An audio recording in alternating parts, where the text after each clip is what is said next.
Welcome to steno dictation. Dictation 5 second बाद शुरू होगा। Ready start. सज्जनों और देवियों, विगत 2 दशकों से मेरा संपर्क जहाँ तक कार्यालयीन कार्यभार का प्रश्न है, देश के विभिन्न भागों में कार्यरत स्वैच्छिक हिंदी संस्थाओं से रहा है।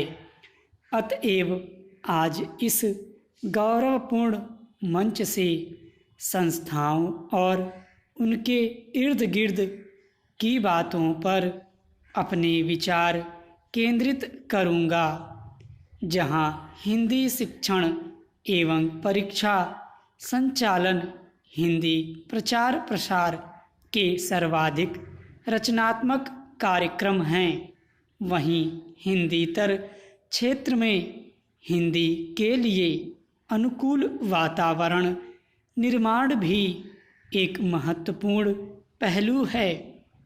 आज इन कार्यक्रमों के संचालन सहज सुगम नहीं रह गए, बल्कि चुनौतीपूर्ण हो गए हैं।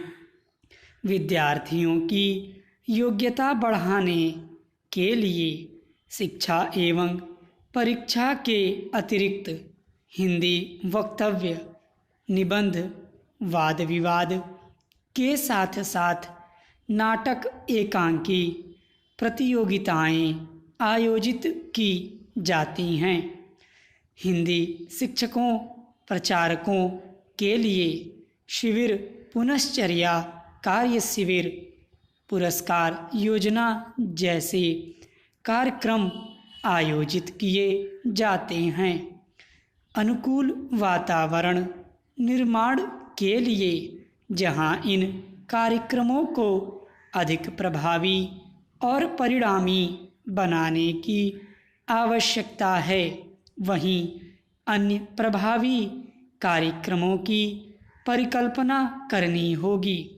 हिंदी शिक्षण, परीक्षा संचालन और वातावरण निर्माण, इन तीनों के आनुपातिक और सफल आयोजन पर विद्यार्थियों का हिंदी ज्ञान अर्थात हिंदी बोलने, पढ़ने एवं लिखने की दक्षता का पूरा दारोमदार टिका रहता है।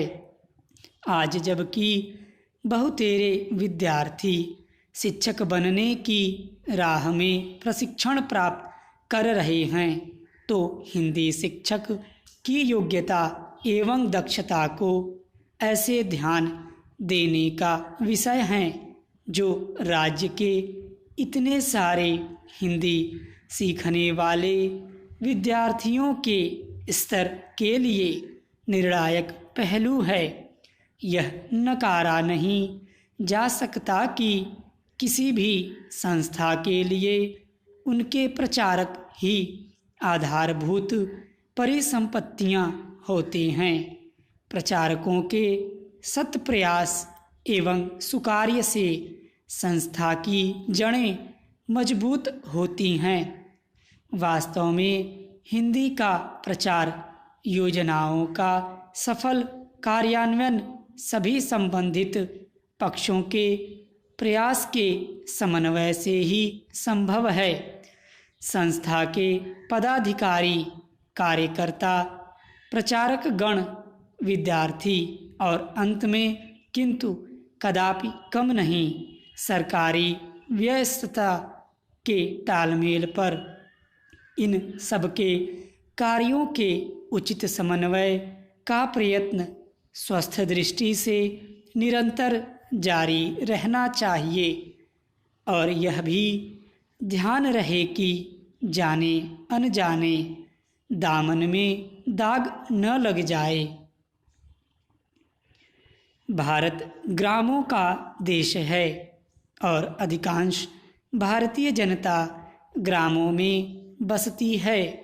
नगरों और शहरों के नागरिकों को शिक्षा की कई सुविधाएं प्राप्त हैं, यूँ उन्हें हिंदी पढ़ने के यथेष्ट अवसर उपलब्ध हो जाते हैं।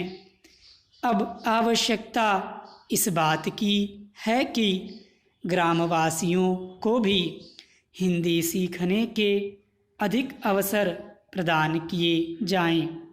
हिंदी राष्ट्रीय अस्मिता, राष्ट्रीय पहचान, राष्ट्रीय गौरव की भाषा है।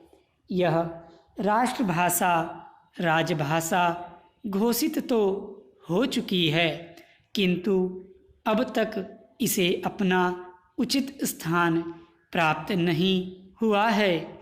इसके लिए जब तक शासन और जनता दोनों ओर से समवेत प्रयास नहीं होगा, लक्ष्य की प्राप्ति नहीं हो सकेगी।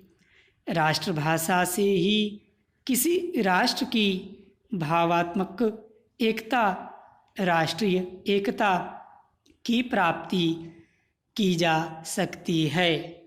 अपने देश की भाषा को छोड़ किसी अन्य विदेशी भाषा से इसकी प्राप्ति कदापि नहीं की जा सकती। स्टॉप।